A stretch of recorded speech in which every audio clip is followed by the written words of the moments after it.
ഈ മുജാഹിദിന്റെ പള്ളിയിലെ ജുമാക്ക് പോയാല് നിസ്കാരം ശരിയാവോ? എന്താണ് മുജാഹിദുകളുടെ നിസ്കാരം ശരിയാവോന്നാ? അല്ല, മുജാഹിദിന്റെ പള്ളിയിൽ ചുമ്മാ നിസ്കരിക്കാൻ പോയാൽ സുന്നി പോയാൽ ജുമാക്ക് അങ്ങനെ മുജാഹിദ് പള്ളിയിലേക്ക് സുന്നികൾ പോയാൽ ശരിയാവുമെന്ന് നന്നായി ശ്രദ്ധിക്കണം.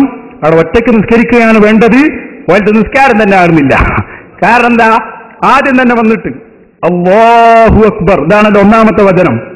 അള്ളാഹ് എന്ന് പറയുമ്പോൾ ഓരുദ്ദേശിക്കുന്ന അള്ള ഏതാണ്? രംഗക്ക് ആകാശത്തിന്റെ മുകളിൽ കസേരയിട്ടിരിക്കുന്ന ഏതൊരു സാധനം, അത് അക്ബർ എന്നാ പറയുന്നത്. പിന്നെ നിസ്കാരം ഉണ്ടോ? ശരിയാവുന്നു ഒരിക്കലുമില്ല. ഇയാൾ പറയുന്നത് സക്കരിയ സലാഹി അള്ളാഹു തആലാന്റെ രണ്ട് കൈയും ആദ്യം എഴുതി അള്ളാഹു തആല ആകാശത്തിന്റെ മുകളിലാണ്. പിന്നെ പറഞ്ഞു ആകാശം അള്ളാന്റെ വലതു കൈയിലാണ്. അപ്പൊ ആകാശം അള്ളാന്റെ വലതു കൈയില്, അള്ളയാണെങ്കിലും ആകാശത്തിന്റെ മുകളിലുമാണ്. നോക്കി. എന്നിട്ട് പിന്നെ പറഞ്ഞു അള്ളാഹ്ക്ക് രണ്ട് കൈയുണ്ട്, വലത് കൈയിൽ ആകാശം ഇടത് കൈയിൽ ഭൂമിയാണ്. ഇപ്പൊ പറയുന്ന അള്ളാഹ്ക്ക് രണ്ടും വലത് കൈയാണ്, അള്ളാഹ്ക്ക് ഇടത് കൈയില്ല. അപ്പൊ ഒരു പൂർണ്ണ വികലാംഗനാണ് ഇപ്പോ ഈ പുസ്തകത്തിൽ അഹ്ലുസുന്നത്തി വൽ ജമാഅയുടെ വിശ്വാസം എന്ന പുസ്തകത്തിൽ സക്കരിയ സലാഹി പറയുന്നത് അള്ളാഹ്ക്ക് വലത് കൈയില്ല, രണ്ടും ഇടത് കൈയാണെന്നാണ്.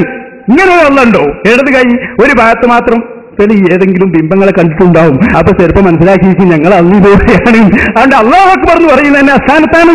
പിന്നെ നിസ്കാരത്തിന്റെ ഫർളോ നിയ്യത്ത് തന്നെ തെറ്റി. നിയ്യത്ത് അത് പകുതി മാത്രമേ ഉള്ളൂ. ആകെ 10 ഫർള് എപ്പോ നിലവിലുള്ളൂ. അപ്പൊ അതുകൊണ്ട് നിയ്യത്ത് ഒന്നും ഒക്കാത്ത നിസ്കാരം അതൊരിക്കലും തുടരരുത്. അത് നിസ്കരിക്കുന്നത് എന്തായാലും കറാഹത്താകും. ഇവരെ എല്ലാ അർത്ഥങ്ങളോടും നോക്കുമ്പോൾ അത് ശരിയാവാത്ത അവസ്ഥയിലാണ് മുജാഹിദുകൾ ഉള്ളത് എന്ന് നിങ്ങൾ പ്രത്യേകമായി മനസ്സിലാക്കുക.